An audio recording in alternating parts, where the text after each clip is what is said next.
little bit of origin story for me. Because this, what I'm going to be speaking on is actually pretty personal to me. So it is going to straddle the line between talking to publishing at large about community and how to leverage connectedness. It's also going to have a lot of sales application because I'll be talking to salespeople. I'm the CEO of the company, but I still do sales. I'm also, the sales guy at Data Joe. So I've learned a lot in the last, 8 or so years, 9 years leading our company. I'm the CEO of Data Joe. I've learned a lot about both leadership and about sales. But I've also learned a lot about myself that has empowered me to be able to be effective both in leadership and in sales. And it has everything to do with connectedness. So some of you may know or may not know, I just finished the first draft of a book. The book is called The Superpower Quest. And the thesis of the book is basically to discover your superpower and leverage your community. And so it's a book. It's basically a personality assessment / personality framework that uses the superhero paradigm. You see all the superheroes. I love comic books, so it takes a passion of mine, which is comic books and superheroes and the hero's journey and story and adventure and all those kinds of things. And then it kind of combines it with my other favorite topic, which is self-discovery, self-knowledge, and personality framework. And so that's the book.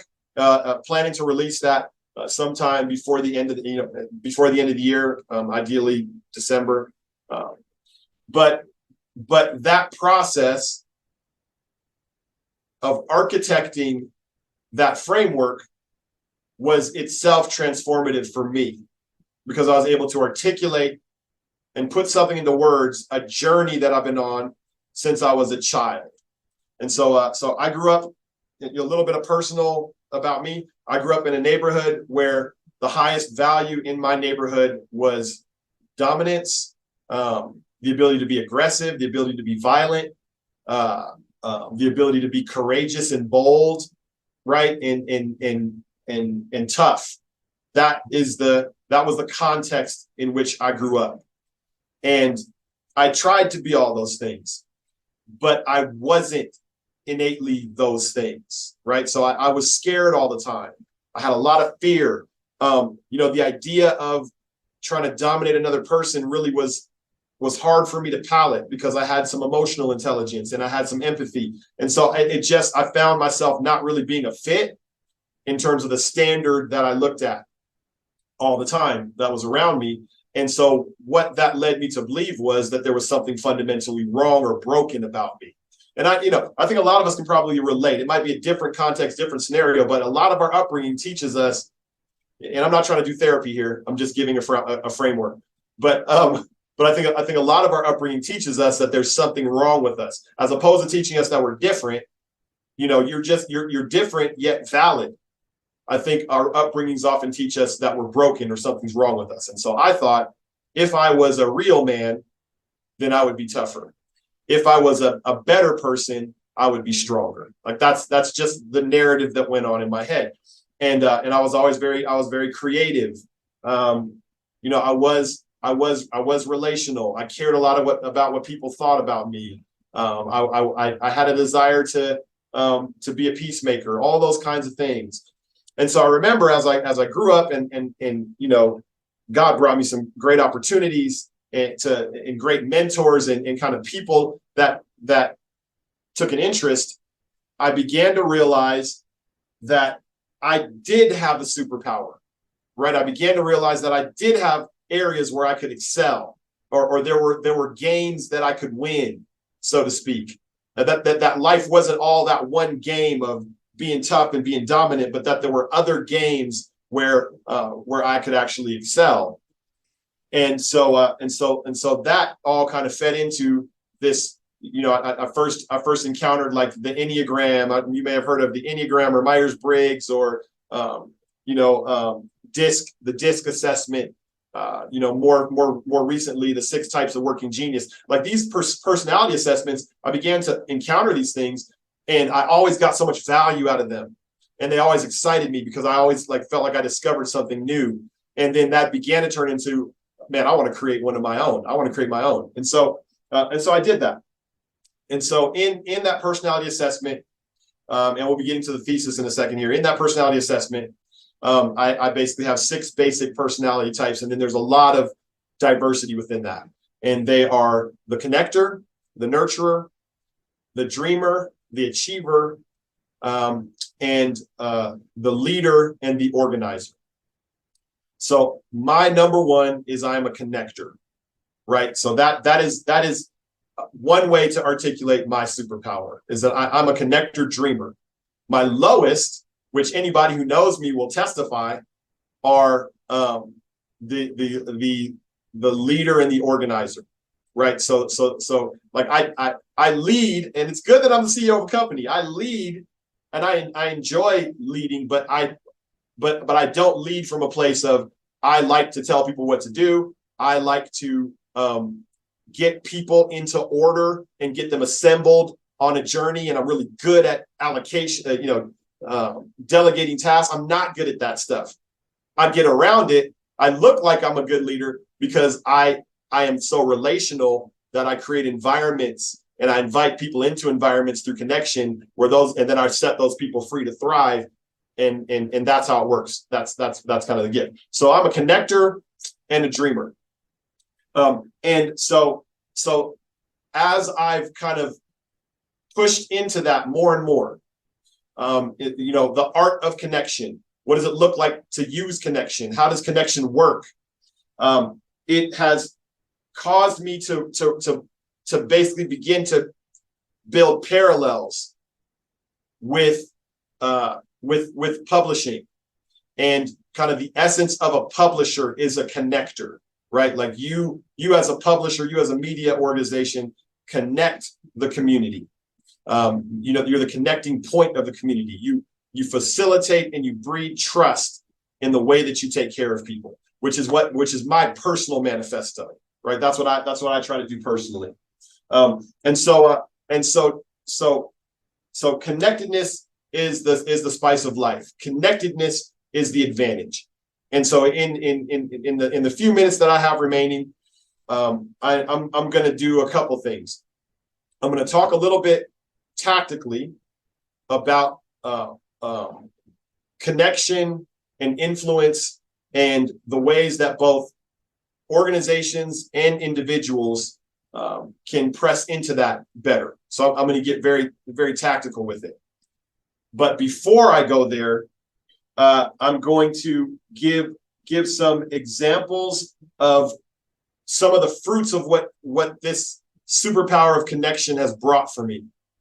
And what it has brought for me in a word is this, like the ability to do this, the ability to be a part of this, the ability to have conversations with people of excellence, and to say, you know what,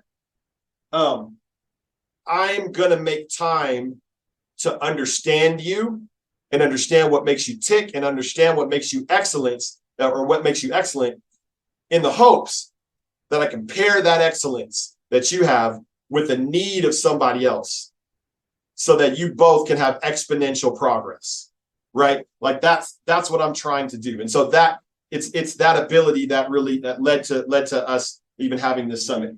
And so I'm gonna just throw a quick shout out to a couple of people, a couple of examples where this went right for me, where this went well.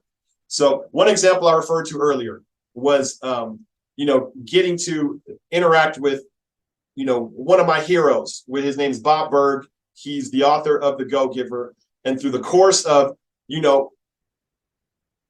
reacting and commenting intelligently on his posts and affirming and honoring the impact that he's had on my life through his book, actually began to have conversations with one of my heroes through the art of connection on the platform of LinkedIn, that then led to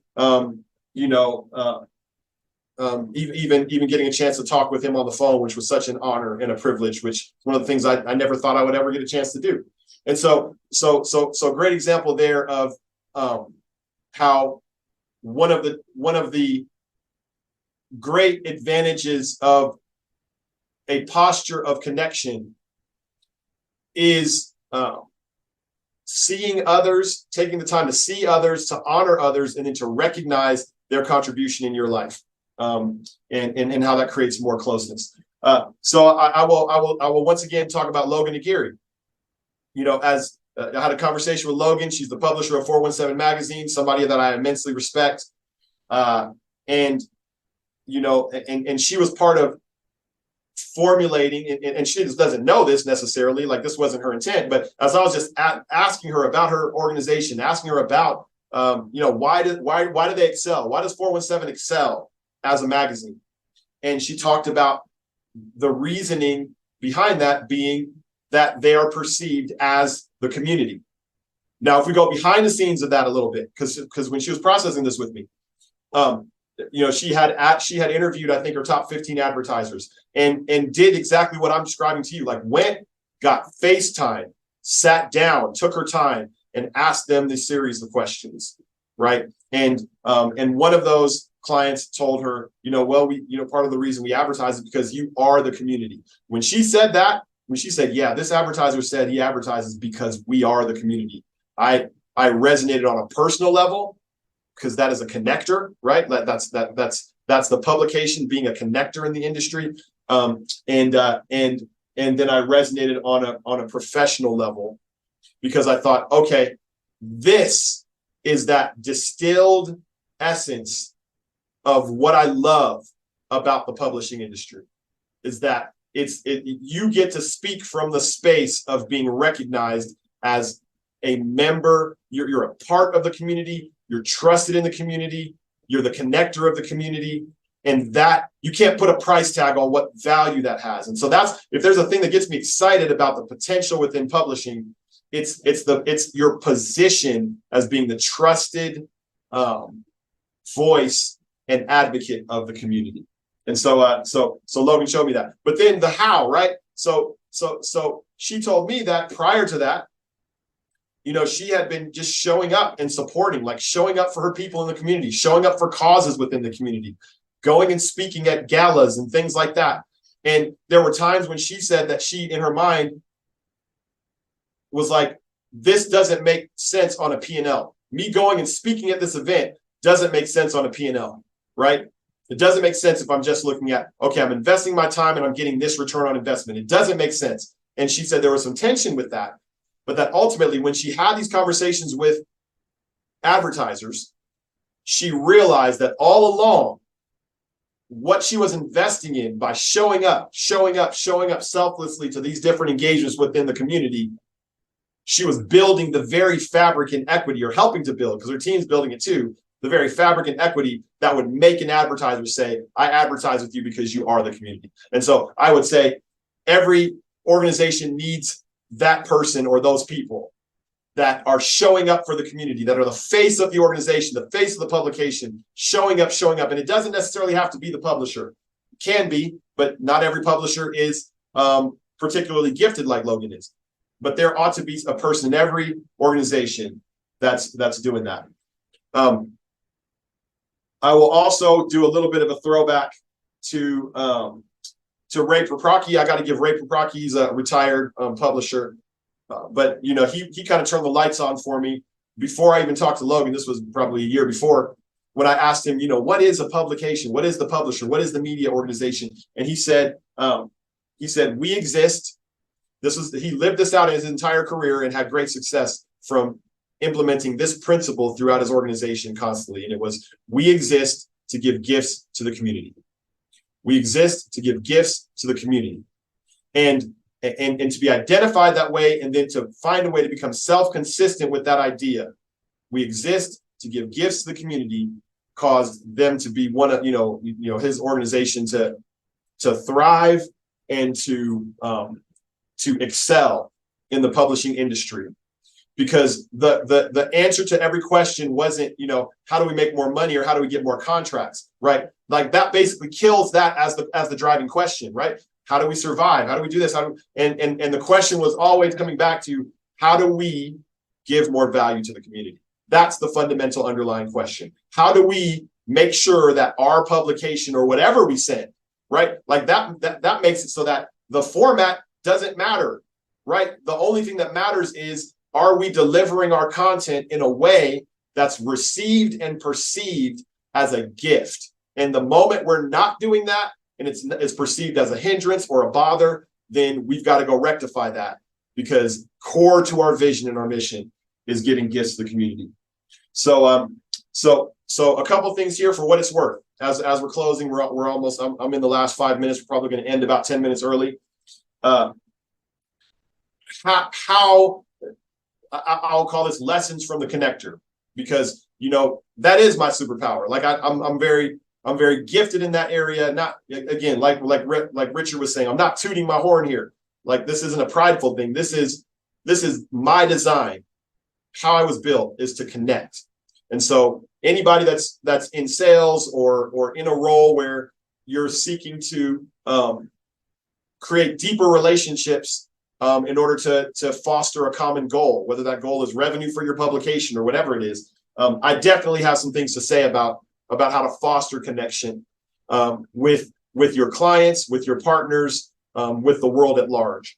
And so one of those things I will say is, I have found LinkedIn, the platform itself, to be one of the most incredible technological enhancers of connectivity that I've run across. And I did not know this until about 6 months ago. I've had a LinkedIn account for probably 12 years. And I honestly just treated it just like any other social media. And so this isn't a LinkedIn. I mean, Richard already did the LinkedIn training. I'm not doing that, but I am saying that if your goal is to increase your connectedness within a community, and that and you're seeking to increase your social credibility within a community, LinkedIn is an essential way to do that. Now, what do I mean by that? I mean that LinkedIn, for me, has become a repository of social proof. So if you look at my LinkedIn account, the first thing you're going to look at is, who are our shared connections? Who do I know that you know, right? Like, that's just basic 101. You don't have to have a premium account for people to be able to see your connections. That is LinkedIn, is your connections. You are, in some sense, the sum of your connections on LinkedIn. And so there is an amount of social proof that exists within that platform when you are going to try to get a conversation with somebody. So you might try, if you're in sales like me, you're probably going to try email first to get a conversation with somebody, which is great. Sometimes that works, sometimes it doesn't. But I will say, number two, and sometimes even number one on your mind, if you're trying to create a relationship and a connection and actually just get in the door with somebody so you can have a conversation, I call LinkedIn number two. And phone cold call can work in there. Some people are really confident on the cold call. I'm not. I don't use a lot of cold call. I'll warm it up with an email, or I'm going to warm it up with a LinkedIn. But here's how it works. I am going to reach out, and I'm going to usually indicate connections we have in common. That's the first thing I'm going to highlight. Hey, looks like you know XYZ. You know this person, this person, and this person that I also know and respect. Kind of feeling like we should be connected. Can we get connected? That's step one. It's an opportunity. It provides you an opportunity to have a direct interaction with somebody that instantly creates its own context, because they're able to see, okay, this isn't just some rando sending me a cold email. This is a person who knows people that I know, which 10x is the comfort that a person has with you initially. The second thing I will say here is, seek to create conversations and prioritize that above creating expressed sales opportunities. So again, I'm speaking to salespeople to some degree here. I was talking to a friend of mine the other day, and I've got a friend, he's a custom furniture builder, and he's trying to launch a custom furnishing business. And he's excellent at what he does, but he's not a salesperson. He's not a salesperson. That's just not his essence. And but he has a colleague who is deeply connected with high-end interior designers in our city. And he asked this friend, would you be willing to make some intros to some of your high-end interior designers? And she said, yes, I certainly would be willing to do that. And he said the context is, I'm trying to learn to see what they need to make sure that my custom furniture offering would be a fit. And she said, sure, I'll make the conversation. And so he comes to me and he says, hey, she's making the introduction. She's made the introduction, and now I get, or she's giving me the email address, and now I get to make the introduction. And so he writes a draft, and the draft is, here's me. This is who I am. This is what I'm trying to do. I'm thinking this might be a good fit for you. This is a little bit more about my product, et cetera, et cetera. And I read it and I thought, it's not going to work because it sounds like you're selling something.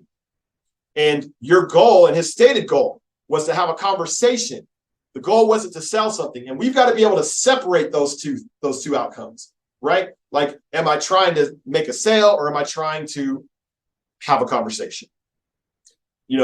And so we reworked it together. And I said, look, if the goal is to have a conversation, do the bare minimum to have a conversation. Have the conversation, let the conversation be what it's going to be. But then you'll have a platform to sell from, but don't sell in the stage where you don't know the person. And so he took my advice, ran the email that we came up with by his friend before he sent it. And his friend said, no, this is too salesy, because he had still mentioned a little bit about himself. And so she basically had him pare it down even further to, hey, I'm looking for some advice from a respected, person who works with a respected interior designer, because I'm in a class, which he is. He's in class. Got the call, right? Because that's easy. It's easy to say yes to somebody who is in need and not selling us something. Right. And again, there's nothing about this that was deceptive. The only thing that needed to be clarified was in his own heart. What am I trying to do? Am I trying to connect or am I trying to sell? And if you can separate those two, and if you can go on a call with somebody and you can throw all your energy into getting to know them and getting to know what they're about and getting to know their story and then really understanding them. And then you're going to decide internally whether there's something that you have that they even need. Then you're on the path to leveraging connection and to have relational selling and relational opportunities that far transcend selling, right? Because I've had so many conversations where I went into it with an openness to just understand the person, get to know what they're about, get to know their business, get to know whatever, and then finding out that there was nothing in it for me. There was not, sorry, this isn't an opportunity for me to sell you something. But it was an opportunity for me to connect them with somebody that I knew that could meet their needs 100%. Or I found out that there was an opportunity for them to connect me with somebody else, and I get referrals out of that. And so there are just so many more benefits from having that mindset once you're selling. The other technique I would throw in there is referral, and asking for referral, and being quick to understand that the best thing you can do to get into the conversation, get into the room, is to have somebody invite you into the room with somebody else that they know. And so there's a book called The Power of Who. I highly suggest that you read it. It is by Bob Bodine, and it talks so much about how much opportunity is out there waiting for us if we would just leverage our community and make the ask. Hey, I see on LinkedIn that you know this person. Would you be willing to introduce me? 9 out of 10 times, a person that knows you and likes you and respects you is going to make that introduction, no questions asked. And suddenly you're in the room because they got you into the room. And so that's kind of what I'm learning. The last thing is, and this is the practical thing, and again, this is for anybody, sales or not. You want to learn, the connector is teaching you here. You want to learn to get more at-bats. You want to have more at-bats with people. If I can get into the room and get time with somebody, I will inspire them. I will impact them. They will inspire me. They will impact me. So let's make as much room as we can for the magic to happen. So my default meeting at this point is 30 minutes. Now, I love talking. So you might imagine that would be hard for me, and it is. But what I found is if I just simply taking my standard meeting time down to 30 minutes gives me double the opportunities to meet with people. And I can make magic happen in 30 minutes just like I can make it happen in 60. It's a little harder in 30. You got to be a little more intentional, a little more prepared, but you're going to double the inventory of at-bats that you have. And also, just like Amy's saying, the person that you're talking to, especially if you don't have this relational bank account with them, is more likely to accept a 30-minute meeting than a 60-minute meeting all day long. Radically changed my entire outlook once I started doing 30-minute meetings instead of 60-minute meetings. So that's lessons from the connector.